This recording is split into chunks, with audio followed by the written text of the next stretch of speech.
Los asientos contables se podría decir que son los mecanismos que se utilizan en contabilidad para reflejar por escrito todas las operaciones contables que se realizan dentro de una empresa, dentro de una compañía, dentro de un ejercicio económico o también denominado contable.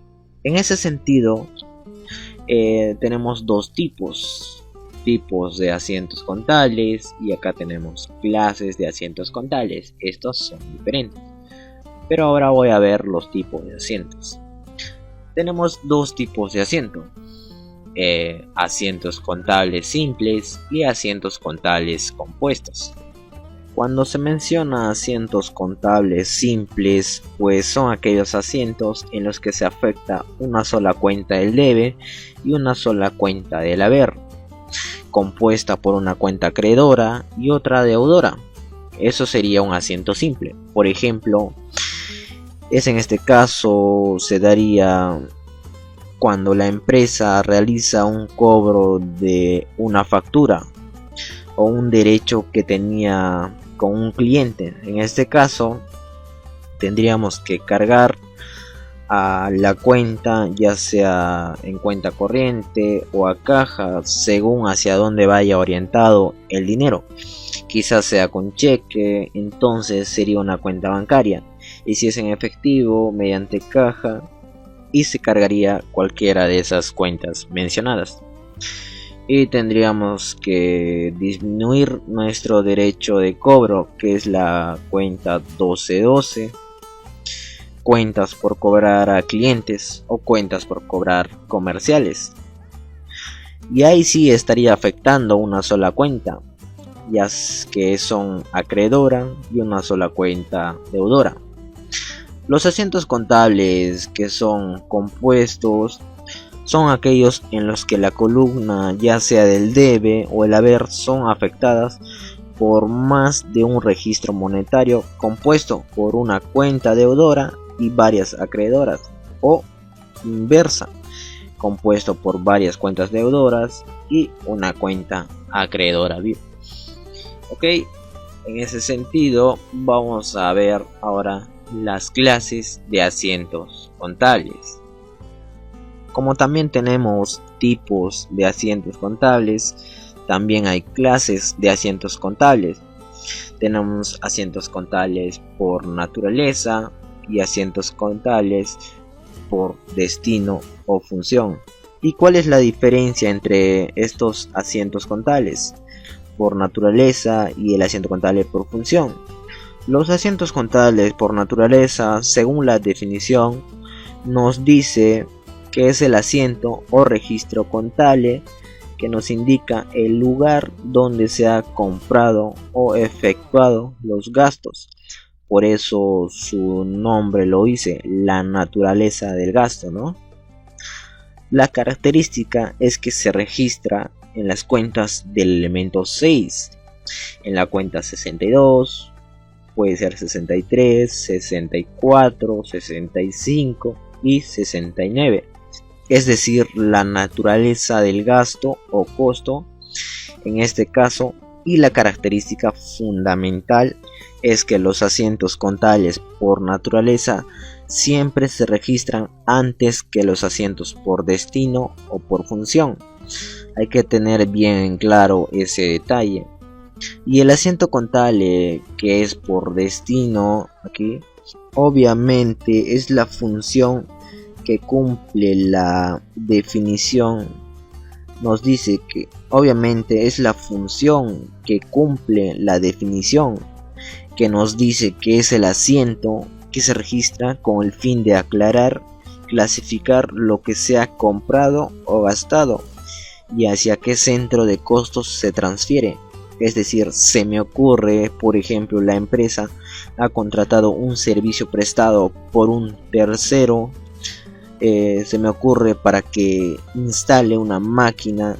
La empresa, por ejemplo, es industrial, en ese caso, para que instale una máquina, para que funcione, obviamente, para que funcione y pueda fabricar lo que son los productos que produce. En este caso contrata a un personal, a un tercero o a un profesional, en este caso un tercero, a un técnico encargado que es especialista en ello, y obviamente la naturaleza que cumple es que se ha contratado a una persona o a un profesional para que instale la máquina y esté en condiciones óptimas de operar. Es la naturaleza y se registraría en la cuenta 63, que son los gastos de servicios prestados por tercero.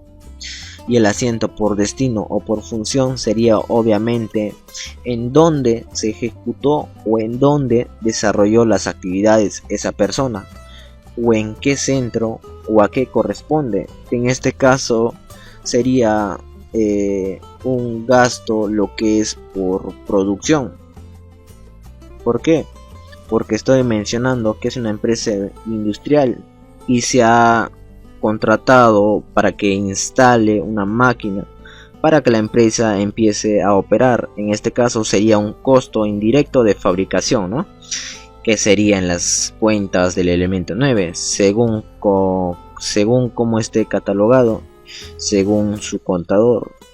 Y pues ya puede hacer el dar destino al gasto, ya sea la cuenta 95, 96, 97 o 98, según como lo haya clasificado, porque sabe muy bien claro de que el elemento 9, que son cuentas, o el elemento 9, que son las cuentas en donde se hace el destino de los gastos, pues es facultad ya del contador poder clasificarlos de acorde a sus necesidades.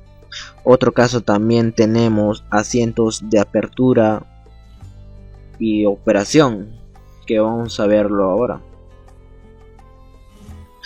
Entonces tenemos los asientos de apertura, asientos de operación, asientos de centralización, asientos de ajuste, asientos de cierre y asientos de reapertura. Voy a detallar un poco estos conceptos de cada uno para que lo puedan entender. Entonces, ¿qué es un asiento de apertura? El asiento de apertura es el primer asiento en el que se efectúa en el libro diario, y se realiza tomando como base la información que se encuentra en el libro de inventario y balances, ¿no? Al comienzo de las operaciones, ya sea que se inicie con activo, pasivo y patrimonio, es decir, con cuentas deudoras, acreedoras y entre otros, ¿no? Las cuentas deudoras obviamente le corresponden al activo y las cuentas acreedoras les corresponden al pasivo y patrimonio. Ese sería el asiento de apertura. ¿Y qué son los asientos de operación? Su mismo nombre lo dice, proviene de hechos económicos generados en el desarrollo de las actividades de la empresa. Asiento que se realizan por las transacciones comerciales durante el ejercicio, por ejemplo, sea de compras, ventas, costos, gastos, préstamos, pago de obligaciones, alquileres, servicios básicos como agua, luz, internet, personal de limpieza, planillas y entre otros. Esos serían todos los asientos de operación, es decir, todas las actividades que se llevan a cabo día a día dentro de la organización. El número 3, asientos de centralización.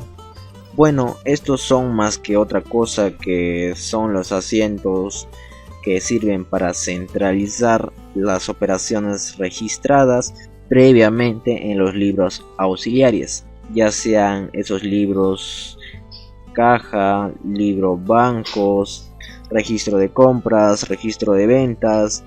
En este caso se ve muy bien claro de que cada vez que hacemos, por ejemplo, registro de compras, registro de ventas, según la política de la empresa, puede hacer que haga la centralización día a día, o puede hacer la centralización a las 2 semanas, a las 3 semanas, al mes, a los 2 meses, a los 3 meses de acorde a las necesidades que la empresa lo adecue o depende a sus políticas que ésta tenga.